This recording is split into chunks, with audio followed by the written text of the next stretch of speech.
Sampurasun. Eh, Assalamualaikum warahmatullahi wabarakatuh. Perkenalkan, saya Isa Nuralim dari Fakultas Ilmu Sosial Ilmu Politik, Program Studi Pemerintahan dari Universitas Galuh, yang kebetulan salah satu peserta pertukaran mahasiswa merdeka di Universitas Padang. Dan pada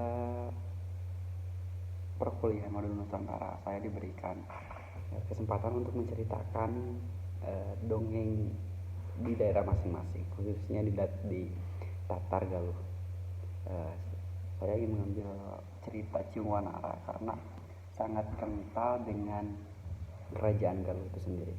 Pada zaman dahulu kala di sebuah daerah Jawa Barat terdapat kerajaan yang bernama Kerajaan Galuh. Kerajaan Galuh dipimpin oleh seorang raja yang bijaksana tentunya. Raja tersebut bernama Raden Brahma Wijaya Kusuma. Sang raja memiliki dua permaisuri. Permaisuri pertama bernama Nyimas Dewi Naganingrum, yang kedua Nyimas Dewi Pangrenyet. Dalam waktu bersamaan, kedua permaisuri tersebut singkatnya mengandung gitu. Satu hari, permaisuri Nyimas Dewi Pangyarap melahirkan terlebih dahulu. Ia melahirkan seorang bayi laki-laki yang sangat lucu dan tampan. Pangeran tersebut diberi nama Haryang Bangga. Tidak lama kemudian, si istri kedua atau permaisuri Dewi Nanggerum pun akan segera melahirkan. Dewi Pangrenyep bergegas untuk membantunya, dan akhirnya Dewi Naganingrum melahirkan seorang bayi laki-laki yang tidak kalah lucu dan gagah pula.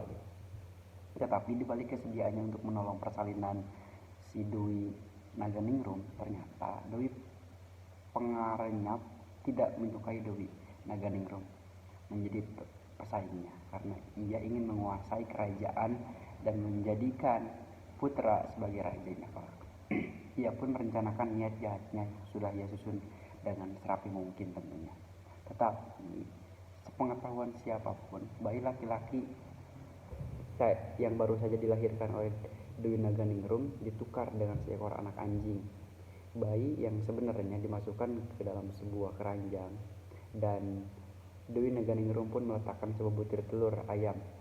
Ia pun segera menghanyutkan bayi tersebut ke sebuah sungai. Di kerajaan terjadi sebuah kehebohan bahwa sang raja sangat shock ketika mendengar si permaisuri yang kedua melahirkan seorang anak anjing, menjadi aib raja tentunya. Dalam keadaan marah, akhirnya raja segera memanggil penasehat raja yang bernama Ki Lengser. Namun memanggil Ki Lengser bukan untuk meminta sebuah nasihat tentunya, tetapi memerintah Ki Lengser untuk segera membunuh Dewi Naganingrum untuk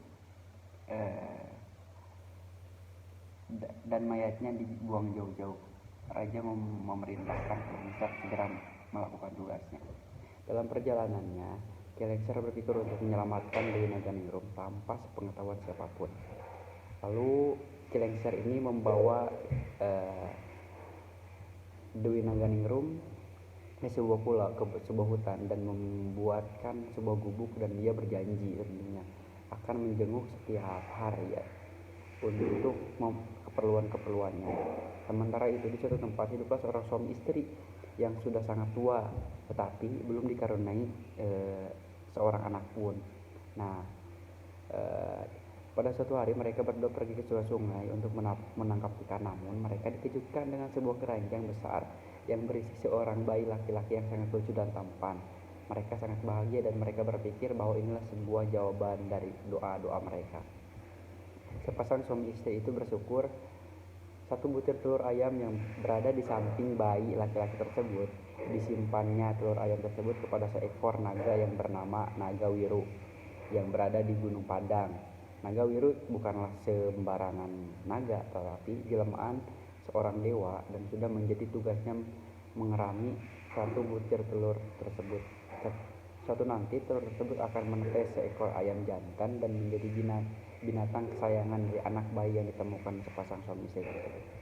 Waktu tanpa terasa berjalan begitu cepat. Bayi yang tadinya dibuang ke sungai dan dipelihara oleh si dua suami istri tersebut tumbuh dengan sangat pesat, yang ia diberi nama Ciungwanara, yang suatu hari nanti si Ciungwanara ini akan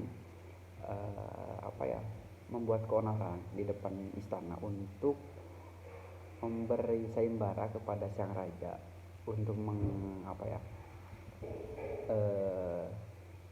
bertarungnya ayam tersebut. Tibanya di kerajaan Galuh, dia bertemu dengan dua orang patih yang bernama Purawasi dan Puragading. Kedua patih tersebut tertarik dengan Ciungwanara karena ia membawa seekor ayam jantan. Kedua patih tersebut menghampiri dan mengajaknya untuk adu ayam. Ciungwanara menerima tantangan kedua patih tersebut. Pertandingan sambung ayam dilakukan di alun-alun kota Galuh. Akhirnya nasib baik selalu berpihak kepada Ciungwanara tentunya. Kemenangan Ciungwanara sampailah kepada depan istana untuk bertemu sang raja. Ia pun membuat kekacauan di depan istana. Akhirnya Baginda segera memerintahkan para pengawal agar Ciungwanara berhadapan dengan sang raja. "Hai anak muda, siapa namamu dan dari mana asalnya?" tanya sang raja. "Nama hamba Ciungwanara, putra dari Aki dan Nini Balangatrang dari desa Geger Sunten," jawab Ciungwanara dengan lantang tentunya. "Apa maksud kedatanganmu kemari?"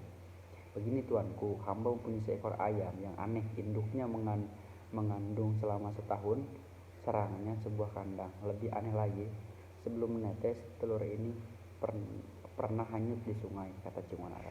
Raja teringat pada naga ningrum yang mengandung selama setahun, sedangkan Dewi Pangranyap sudah mengira bahwa yang sekarang berada di hadapannya adalah putra dari naga ningrum. "Kau berniat untuk menyambung ayam dan milikku, apa taruhannya?" tanya Raja Galuh. "Jika hamba yang kalah, hamba bersedia menyerahkan nyawa hamba. Tetapi sebaliknya, jika ayam Baginda yang kalah, maka hamba mohon diberi separuh kerajaan Galuh Pakuan," kata Ciungwanara. Kerajaan Galuh Pakuan rasa yakin bahwa ayam jagoannya akan menang. Taruh Ciungwanara disetujui. Pertandingan sabu ayam pun berlangsung dengan seru. Awalnya ayam jantan milik Ciungwanara lah yang menunjukkan kekalahan, namun tiba-tiba ayam tersebut kembali sigar. Akhirnya dengan mudah ayam milik sang raja kalah telak. Ciungwanara kembali memenangkan pertandingan sabuk ayam. Sesuai dengan perjanjian tersebut, separuh dari kerajaan Galuh diberikan kepada Ciungwanara. Mungkin itu salah satu cerita rakyat yang ada di Tanah Pasundan, Tatar Galuh. Mudah-mudahan bisa menginspirasi dan memberikan gambaran betapa binekanya khususnya beragam budaya khususnya di tanah Nusantara ini. Terima kasih, saya Isanur Alim. Wassalamualaikum warahmatullahi wabarakatuh.